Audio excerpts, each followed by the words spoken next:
Olá a todos, aqui é Gustavo Abadi e é uma alegria para mim estar iniciando a leitura do livro O Castelo dos Três Pendões, por iniciativa do pessoal da Biblioteca São Tomás de Aquino.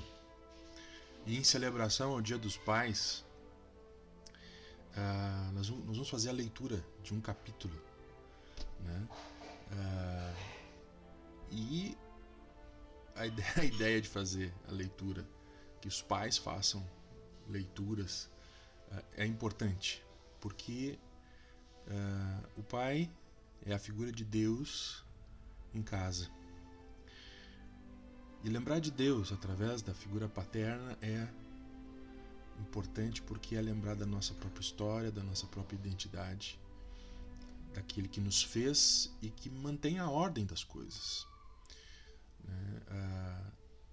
Essas figuras especiais que são os pais na vida da gente, às vezes, que passam tanto tempo trabalhando, tanto tempo cuidando de prover e proteger a família, hoje também vai ser capaz de ajudar na leitura de boas obras, certo?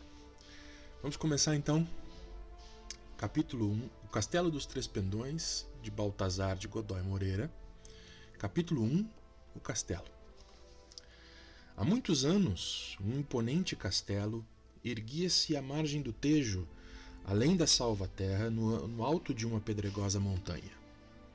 De longe viam-se as suas 4 torres maciças, sem pés apenas do fosso, acima do fosso que rodeava as muralhas, os baluartes e as torretas de vigia, enegrecidas pelo tempo, as ameias e a rampa, que da margem do rio ia até a ponte levadiça, era uma construção pesada, mais uma fortaleza que uma residência. Noutros tempos, quando Portugal esteve em luta com os mouros e com os espanhóis que dominavam aqueles territórios, criando o reino, o Castelo dos Três Pendões formigava de guerreiros. Cada um dos homens que o habitavam e as terras em redor, pertencentes ao senhor do castelo, o cavaleiro de Albernaz era ao mesmo tempo lavrador e soldado. Bastava que soasse no alto da torre o toque de reunir, todos corriam às armas, e sob a direção do cavaleiro, de seus filhos e parentes metidos em suas armaduras de aço, lá iam a pelejar para que Portugal fosse grande e poderoso. Eram homens destemidos, nos quais os reis sempre podiam confiar. A herança de bravura dos cavaleiros de Albernaz ia passando de pai para filho, e assim sempre havia no castelo, que nunca fora conquistado, um valente guerreiro que engrandecia a glória da família. Um Albernaz, quando saía a lutar, ou morria com honra nas batalhas, ou regressava vitorioso, derrotado é que nunca jamais transporia a ponte levadiça do solar. Essa era uma das tradições do solar, voltar da guerra com um troféu ou um elogio de El-Rei que fosse uma prova de seu valor ou não regressar jamais. E assim é que, sustentando essa divisa, os cavaleiros de Albernaz conquistaram os Três Pendões, que figuravam em destaque na sua imensa sala de armas, e dos quais, no decorrer dos anos, o castelo tirou o nome. O primeiro era um pendão de Castela. Conquistou o Dom Sueiro de Albernaz quando Dom Afonso Henriques, primeiro rei de Portugal, em luta contra os castelhanos, viu-se um dia em grande dificuldade, cercado num reduto por um número muito superior de inimigos. O rei, os fidalgos e os poucos soldados que o rodeavam lutavam desesperadamente, mas iam tombando. Era urgente que alguém lhes levasse reforços, atravessando a compacta linha dos inimigos, uma empresa para centenas de homens. Pois enquanto os chefes de tropas procuravam reunir seus soldados para a perigosa investida, Dom Sueiro, sem se demorar, gritou a sua gente, ergueu o seu estandarte, riscou de esporas o cavalo e investiu. Foi uma louca carreira pelos vales e pela montanha acima. E mais louca, aquela invencível carga sobre a linha inimiga, por onde o cavaleiro abriu o caminho a golpes de espada até o alto do morro, onde se encontrava o rei, já em séria dificuldade. Juntando como vencedor os troféus da batalha, armas, escudos, armaduras, flâmulas e bandeiras, Dom Afonso separou um pendão com as armas de Castela, o mais importante que o inimigo perdera naquele dia, e ali mesmo, no lugar da batalha, entregou ao cavaleiro de Abernaz, dizendo: glória àquele que a mereceu com a força de seu braço e lealdade de seu coração. Este pendão conquistado em combate, em memória de vossa bravura de cavaleiro, posta em prova este dia, pertencerá à casa de Abernaz enquanto nela houver fidelidade e coragem.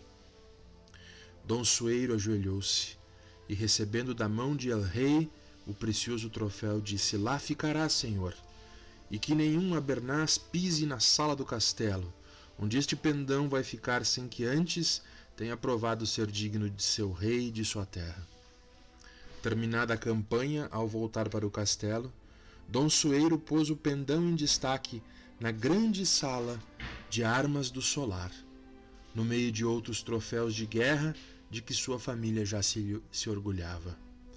Passaram-se os anos, Dom Sueiro morreu e vieram outros Abernazes, todos corajosos e fiéis a Portugal. Lá no vasto salão de armas, um pouco desbotado, mas ainda conservado, continuava o pendão de Castela. Os moços, quando o contemplavam, lembravam-se de Dom Sueiro, tinham inveja do velho guerreiro há muito falecido e sonhavam com proezas em que também pudessem distinguir-se, honrando o seu nome. Vieram novas guerras, Portugal ainda teve que lutar. Restava ainda um pedaço de suas terras ocupado pelos infiéis, pelos mouros que durante séculos ocuparam a Espanha. E outro rei, outro Dom Afonso, descendente do primeiro, foi combatê-los. E seguindo o rei, disposto a vencer e só voltar com honra, ou ficar no campo de batalha, lá foi com sua gente Dom Diogo, outro cavaleiro de Abernaz.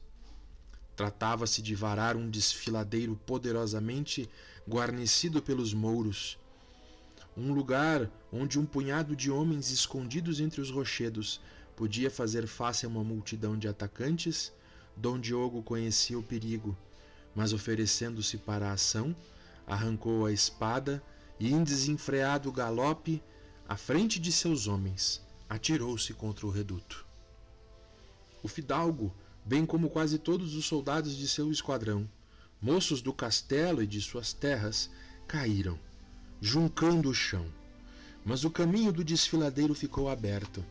Quando por ele passou o rei, viu entre os cadáveres dos amigos e inimigos que enchiam o caminho o pendão preto e vermelho do solar de Abernaz, rasgado e tinto de sangue.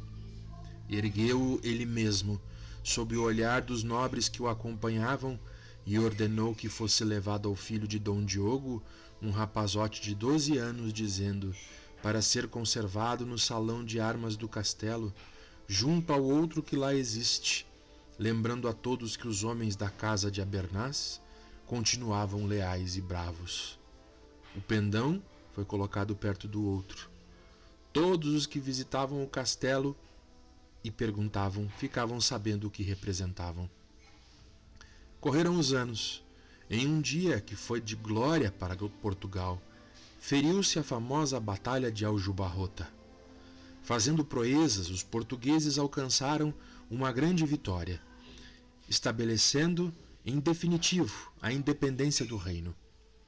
No fim da sangrenta batalha, quando as trombetas saudavam o rei vitorioso Dom Nuno o Abernaz, que neste tempo era o senhor do castelo, cercado por uns poucos dos homens que lhes restavam após a luta, apresentou a El-Rei Dom João, com a mão esquerda, pois a direita perdera no combate, as várias bandeiras que conquistara o inimigo. O rei, emocionado, separou um rico pendão de seda com o escudo e as armas de Espanha e disse, repetindo as palavras de seus antepassados, que fique na sala de armas do castelo de Abernaz, com os troféus que lá estão, como penhor de honra e de bravura de seus cavaleiros.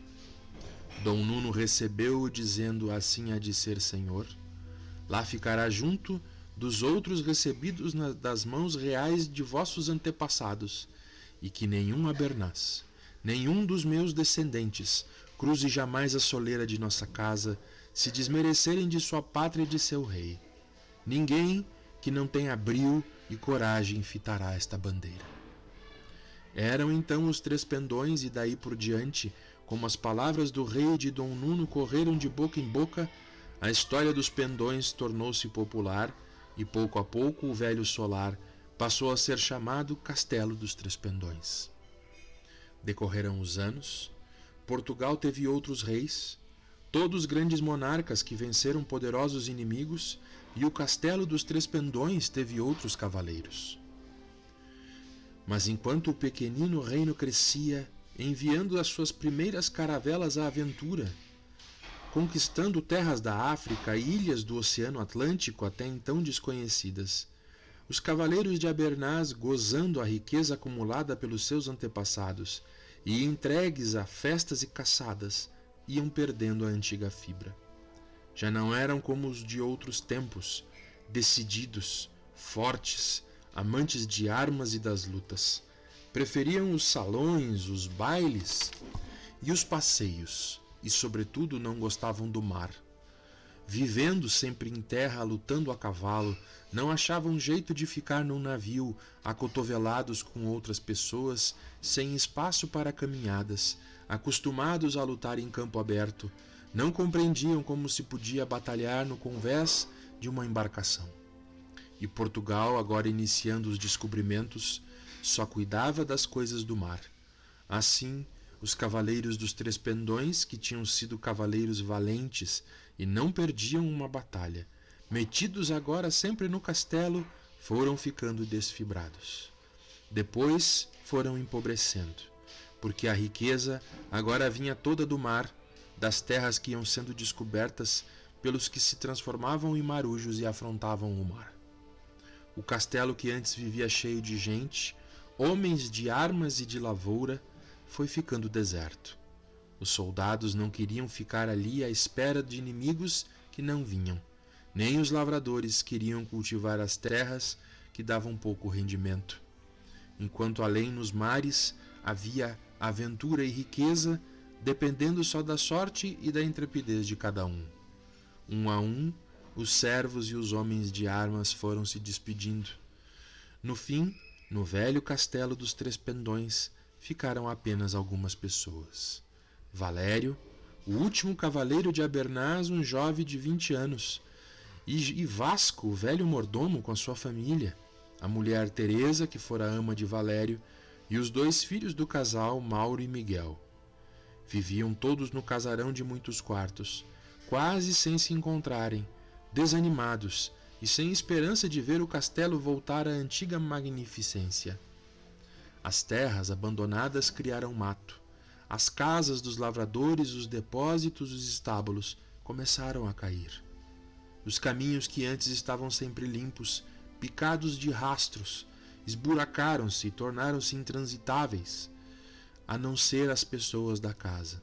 Raramente alguém os percorria. A água do fosso tornou-se verde, pegajosa e infecta.